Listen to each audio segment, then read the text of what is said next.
दोस्त नमस्कार मो ना रामचंद्र पात्र मु आसती कुकुड़ा खंडी सार पाखे बस आज जदि मु कहबी यही सार पाखु नहीं आसते आम सविता मैडम तांकर school friend school mate friend आउ सार बहुत किसी समस्या थिला सार कौन समस्या थिला आम ये अमृत जूस दे बहुत जबरदस्त मिराकल रिजल्ट आसी सार को मुहर आम शुणा तांकर कौन प्रॉब्लम थिला आउ कौन रिजल्ट आसी सर नमस्कार आपण नाटा सर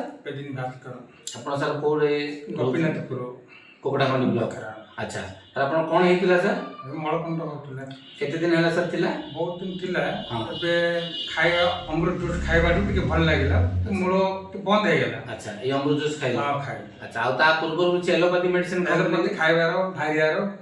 बंद हेबार ने अच्छा एबे एटा खाइबाटू भल अछि चल बहुत बढ़िया तो बंधुगण आपण मान देखि पाउथिबे सार आज की बहुत दिन हला तांगर मलकंठ समस्या थिला बहुत जगह मेडिसिन खाइबा सत्ते भी तांकर सुस्थ ही नथिला कोड ना कोडे आज तांको सांग माध्यम रे एई अमृत जूस तांको पारे आज पहुंचिला बहुत खुशी लागुची मास भितरे तांको संपूर्ण सुस्थ अछंदी तो बंधुगण म गोटे कथा कहबी एई अमृत जूस दुनियार सब बीमारी रो गोटे इलाज से होछ अमृत जूस आपण भी व्यवहार करंतु सुस्थ रहंतु मस्त रहंतु जय हिंद जय रियांस जय जगन्नाथ।